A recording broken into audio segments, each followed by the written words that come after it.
Southwest, on behalf of my team, Jim Henry, Devin Patrick, and Robert Youngblood, I want to say thank you for being along with us today here on Faith and Finance on American Family Radio. May God bless you, and come back and join us tomorrow. Lord willing, we'll be here to do it all over again. We'll see you then. Bye-bye.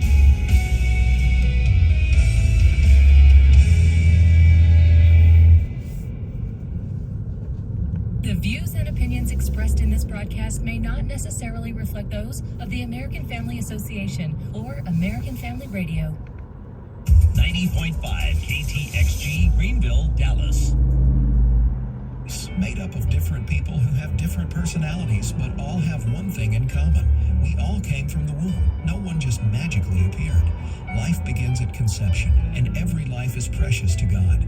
We believe it's our duty and a privilege to stand and fight for the sanctity of life, and we hope you'll continue to stand with us. For all you do to defend the unborn, thank you from AFA. This is American Family Radio, a listener-supported ministry of the American Family Association.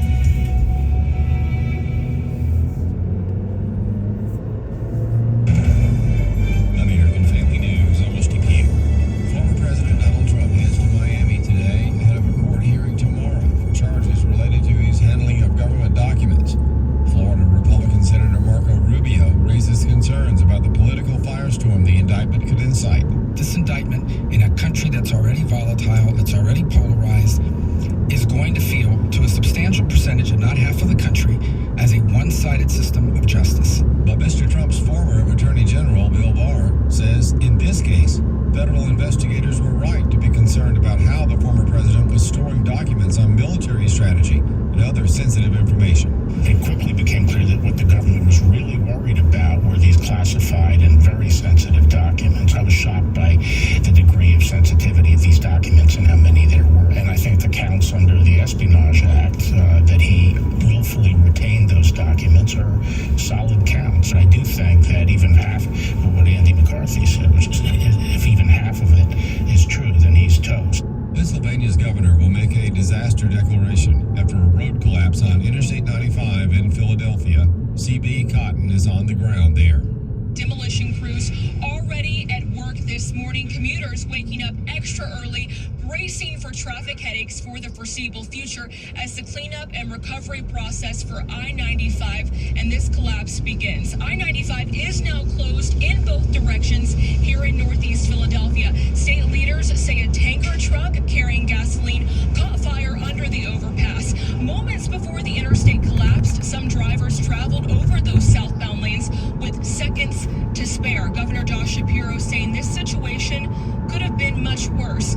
The Oklahoma softball team, recent winners of the Women's College World Series Championship, were asked about their play style and strategy just days before the team won its third consecutive national victory.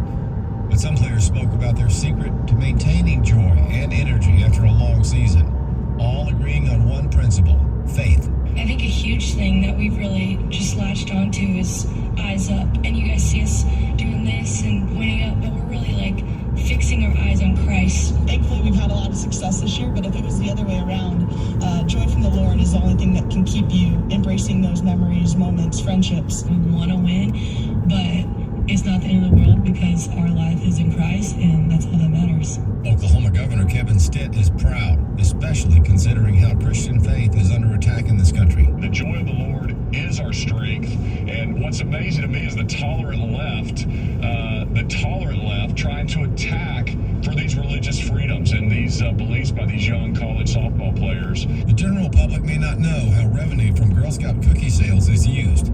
The Girl Scouts has been on a moral decline for a long time, supporting abortion, Planned Parenthood-type sex ed, and now the LGBT agenda. The girls, very young and older, can earn a patch if they complete LGBT-themed activities as part of June Pride Month. Holly Mead of Liberty Counsel cites some of the activities they can complete in just one category, including like sketch a portrait of a member of the LGBTQ community, past or present whom you admire, make a music playlist featuring 12 LGBTQ artists, create a piece of art that celebrates how families come in all sizes, shapes, and kinds. And before starting, they have to learn the appropriate words, such as gay, lesbian, bisexual, queer identity. She says one thing people don't realize is the annual sale of cookies does help fund local troops and councils. However, the troop only keeps an average of 10 to 20% of that money. So that means that the Girl Scouts USA collects a royalty payment based on its trademark. So a lot of that money goes toward pushing these agendas. That's a solid reason why American Heritage Girls has grown successfully over past years. It teaches and celebrates solid Christian values, and it tends to stay that way. I'm Charlie Buck. For American Family News, I'm Rusty King. American Family Studios was started back in 2011 as a way to advance the Christian worldview into an increasingly media-rich culture. Media is like such a powerful tool to communicate the gospel. I love writing stories, getting in my office, and just thinking, how can we portray this concept of who God's character is? And to get to use the gifts that God has given me is really a joy. AmericanFamilyStudios.net. Welcome to Today's Issues, offering a Christian response to the issues of the day. Here's your host, Tim Wildman, President of the American Family Association.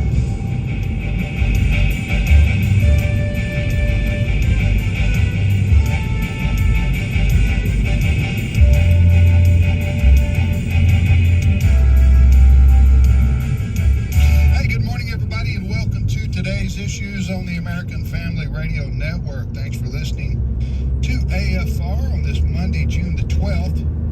I'm Tim Wildman. Joining me in studio is Ed Battagliano. Good morning, Ed. Good morning. Red Jackson. Good Monday morning. And you guys have a good weekend? Had a wonderful weekend. Went to an air show in Smyrna, Tennessee. What happened there? Blue Angels. Oh, really? Oh, yeah. The famous Blue Angels. Famous and F-22 performance. Really sharp. I like the fighter jets. Wonderful. You're a military pilot yourself. Trained way back many, many years ago. But I appreciate the skills of these guys. What biplanes? What did you fly? I have the Tudor jet, which, if you're familiar with the Canadian Snowbirds, it's they're the team that performs like the Blue Angels. Yeah. Wow. So it's a side-by-side trainer jet. Yep. It's pretty cool. It's nice traveling at 400 miles an hour. I can't imagine. I've done that before in West Texas when we were driving. Okay. Yeah. Now, That was quite an experience. You got the Blue Angels, which are out of Pensacola, right? Correct.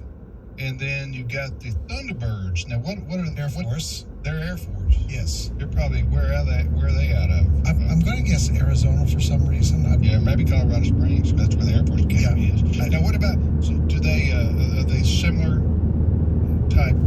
I've seen the different aircraft. I've seen the Blue Angels before. Yeah, the Blue Angels are the F-18, and the Thunderbirds fly this F-16.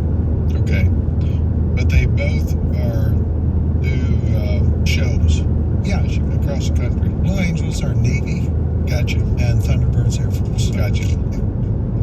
All right. Well, again, thanks for listening, everybody. Appreciate it very much. We got so much to talk about today. Kirk Cameron will be on with us at the bottom of the hour. Of course, Kirk's been traveling the country. He's a brave man. Yes, he is. Traveling the country, speaking at places like libraries and so forth with his Christian themed books for children. Yes, having a library story hour. He basically said if they let the drag queens do it, they got to let me do it. Right. And he's right. So we'll talk to Kirk Cameron at the bottom of the hour. All right. What we're going to talk about first is what happened when did it happen, Fred? The indictment against President Trump. I think the indictment was late Thursday afternoon. It was unsealed on Friday. So we've now got at least 30 charges against the former president. He is to appear in a Miami court tomorrow afternoon. The left is starting to go a little ballistic because the federal district judge he will appear before is Judge Eileen M. Cannon. She was appointed by Donald Trump.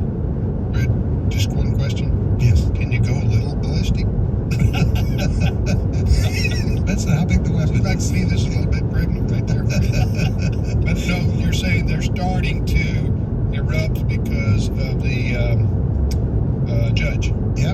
Okay, it's a federal judge. It's going to be interesting. Remember, back a few months ago when Trump had to appear, according to the Alvin Bragg charge against him in New York, it was like the O.J. Simpson coverage by the networks.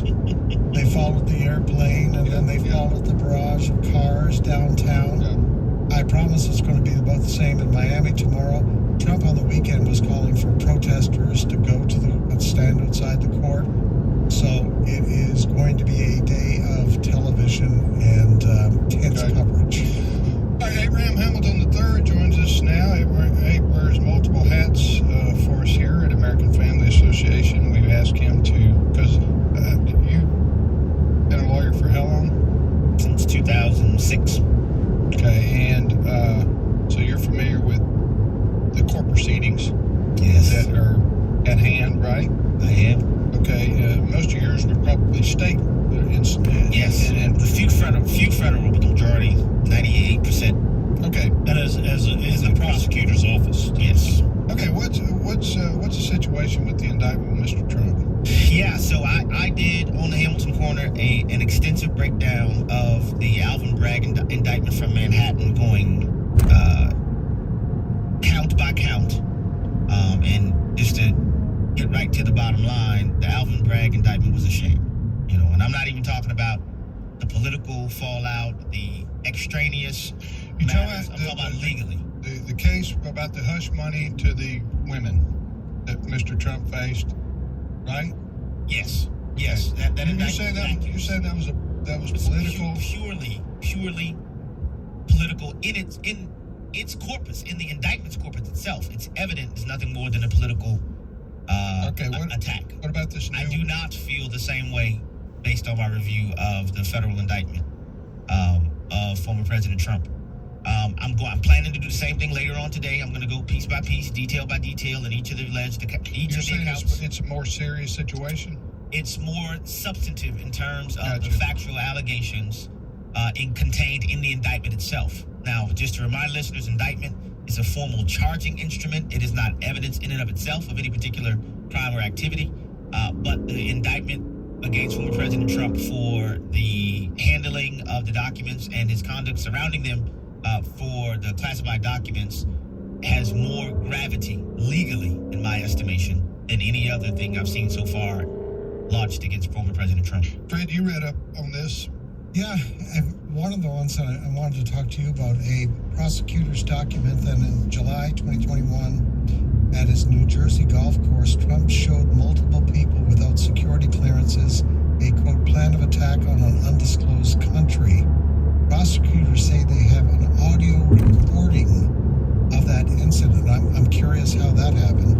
On the recording, Trump says the document is highly classified, and as president, I could have declassified it. And then continued to say, now I can't, but this is still secret.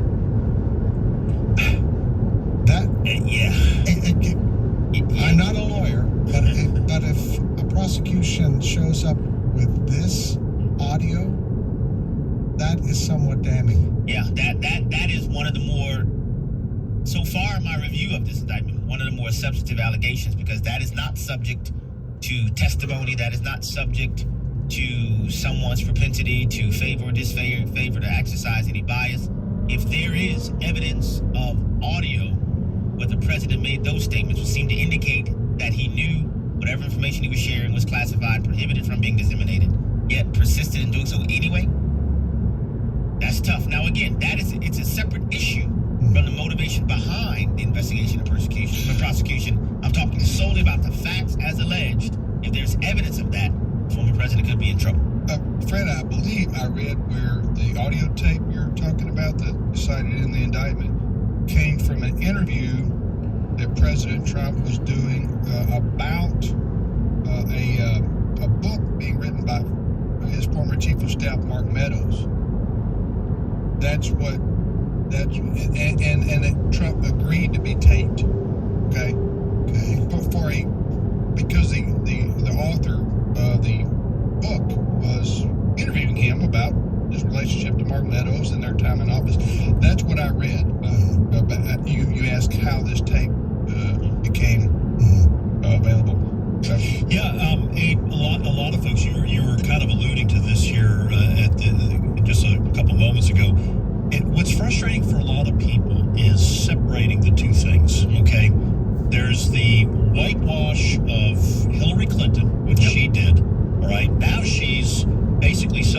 merchandise, bragging about the fact that she got away with it. Okay, hats and everything, but her emails that came out the same day. Yes, the same day as the indictment's announcement. All of a sudden, she has merchandise. Yeah, how does she know about that, right? So obviously, and there's also the things, the growing evidence that the Biden family is allegedly corrupt to the core. Okay, I like your allegedly usage there. There is the clear campaign starting in 2016 and continuing through to get Trump. All right, so you've got the New York indictment, all these things. We're going to get Trump. All right, so you have all that on one side where people are getting very frustrated at this two-tiered justice system. All right, and now you've got what looks like could be substantial legal problems for the former president. And people are having a hard time separating those things. Yeah, and I understand that completely because the statutes that are being utilized, the Espionage Act and so forth, are the exact same statutes that James Comey the Clown, I'm sorry, that's not a TI official, but it's a Hamilton Court official. Comey the Clown said no prosecutor in their right mind would prosecute. And you had federal prosecutors, not just others, saying, oh, yes, we would. We would prosecute under those things. And there are lots of people that would say even what Hillary Clinton did was far more egregious than what former President Trump is accused of. And so I understand the difficulty in separating those things, which is why I try to do my very best in articulating that these are my opinions solely on the legal assessment. But in terms of the broader question of whether or not is this a just prosecution is a broader question. And I think the Department of Justice has the additional responsibility of not only meeting the legal bar, but being able to articulate what makes this case prosecutable and when these others have not been. Right. Well, add to that, I don't prosecuted, I would say, not prosecutable. Sorry. That's all right. I rarely interrupt myself. Add to that, I don't want to dive into this for 20 minutes. Was the whole 2-year Mueller investigation with Russia, which was a bogus deal, as we finally learned in the end. 2 years, Mueller said, about 2 years, he finally said we got nothing. Now, I want to talk about this for just a minute. Whether the case against Mr. Trump holds up in federal court, and if it does, he's in real trouble. If it doesn't, but if he is found guilty of this situation, he's got big problems. Okay. Now, I want to know though, does he have military secrets that he's showing to people? You know what I'm saying? And if so, why does he have these? And why is he showing them to people? Because that seems reckless to me. I mean, I don't know the answer to the question. You know, that's a separate issue, maybe from the legal question. I'm just wondering, what is he now? Again, I know people say, well, what about Biden? I agree with you. What about Biden? And I think Biden's got real trouble. After he gets out of office, you can't go after a sitting president, right? Yes. Okay, so time will tell. Yeah. The only remedy for a sitting president is impeachment. Okay. And conviction. So, but the accusation impeachment and conviction by the Senate pursuant to impeachment. Yeah, the accusation with Mr. Trump is that the National Archives asked for a bunch of stuff back. I'm putting it in layman's terms. Mr. Trump gives them a lot of stuff, and then he says, I don't have any more. And then they find out that he does, so they get a subpoena and a search warrant, and that's when they went into his Mar-a-Lago residence, right? And retrieved all this other stuff. And the claim is that he had a bunch of military secrets, and one of them was a plan to invade Iran, and he's still in possession of these documents, so he didn't give them back when he was required or requested to. Is that the essence of what? That's what's being alleged. And to the first part of your question, why did he have them? Well, as Commander-in-Chief of the military, you have access to this information.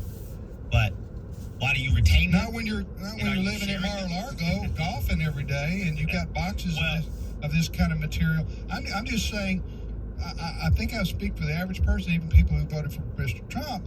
You got to say, what is he doing with these, showing these kinds of documents, and what is he doing with them knowingly?